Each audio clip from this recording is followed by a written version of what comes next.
প্রাইমেটের 2014 OMR sheet মামলা, যেটার উপর নির্ভর করছে প্রায় 60,000 শিক্ষকের চাকরির ভবিষ্যৎ, যার শুনানি আগামী 2 জুলাই 2024 মঙ্গলবার হতে চলেছে।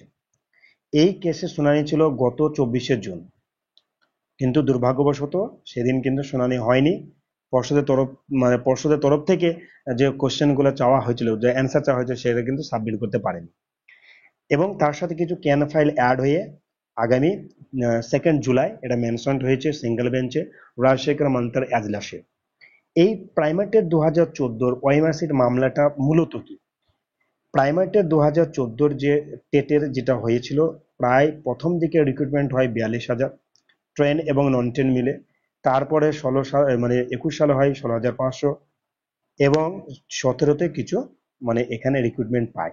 এই নিয়ে যে হিউজ পরিমাণে যে রিক্রুটমেন্ট হয়েছে প্রাইমেটের 2014-তে, এবং সেখানে প্রায় 8 থেকে 9,000 মতো বা 10,000 মতো এই ছিল ট্রেনিং প্রাপ্ত অর্থাৎ ডিএলএড, তাদেরকে বাদ দিয়ে প্রথমে তো কেস হয় 32,000 নন ট্রেন শিক্ষকদের উপর। এই নন ট্রেন শিক্ষকদের 32,000 কিন্তু বাতিলের পক্ষে কিন্তু একটা শুনানি হয়েছিল। ওকে, সেই শুনানিটা কিন্তু এর সাথে ক্যান ফাইল যোগ হয়ে অর্থাৎ 16,500 এবং 17 কিছু রিক্রুটমেন্ট, টোটালি 60,000 কাছাকাছি কিন্তু এই ক্যান্ডিডেটস অর্থাৎ শিক্ষকের যে চাকরির ভবিষ্যৎ এই মামলার উপর নির্ভরশীল রয়েছে। তো এই মামলার যেটা শুনানি আগামী 2 জুলাই কিন্তু হতে চলেছে, এবং তার আগের যে শুনানিতে যেটা হয়েছিল এই 16,000 এবং যে 32,000 প্রায় 60,000 শিক্ষকের বিপক্ষে দিকে যাচ্ছিল। এবং তার আরেকটা গুরুত্বপূর্ণ ইনফরমেশন যেটা রয়েছে, সেটা হচ্ছে যে কলকাতা হাইকোর্টের তরফ থেকে পর্ষদের কাছে 30টি প্রশ্ন কিন্তু রাখা হয়েছিল এই কেসের শুনানির সপক্ষে। এই 30টি প্রশ্নের যথোপযুক্ত অ্যান্সার উইথ এফিডেভিটের মাধ্যমে কিন্তু কোর্টে জমা করতে বলা হয়েছে।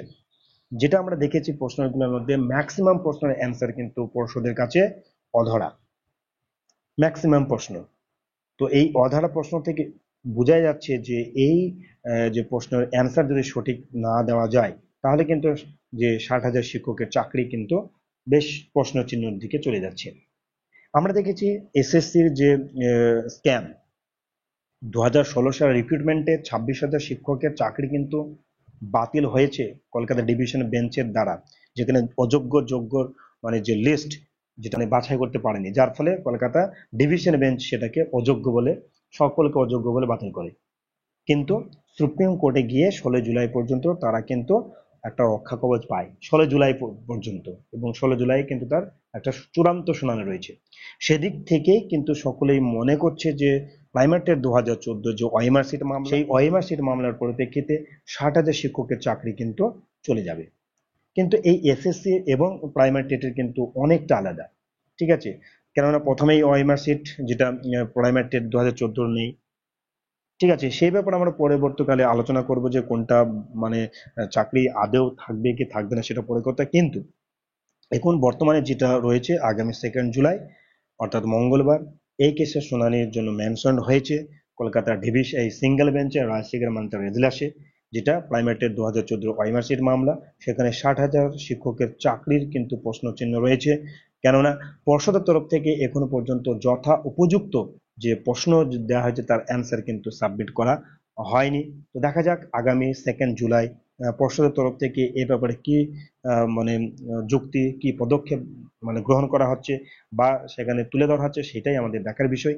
সেই জন্য আপনাদের কাছে রিকোয়েস্ট, আমার এই চ্যানেলটা অবশ্যই সাবস্ক্রাইব রাখবে, নোটিফিকেশন পাওয়ার জন্য বেল আইকনটা অবশ্যই অন করে রাখবে। আগামী 2 জুলাই আমাদের চোখ থাকবে কলকাতা হাইকোর্টের দিকে, কেননা সেখানে 60,000 শিক্ষকের চাকরির যে ভবিষ্যৎ সেটা কিন্তু নির্ভর করছে প্রাইমেটের 2014 সিট সংক্রান্ত মামলা। আমাদের এটাই ছিল আজকের একটা গুরুত্বপূর্ণ ইনফরমেশন। যদি ভিডিওটি ভালো লাগে থাকে লাইক কমেন্ট, চ্যানেল নতুন থাকলে অবশ্যই চ্যানেলটিকে সাবস্ক্রাইব রাখবে, নোটিফিকেশন পাওয়ার জন্য বেল আইকনটা অবশ্যই অন করে রাখবে। ভালো থাকবে, সুস্থ থাকবে।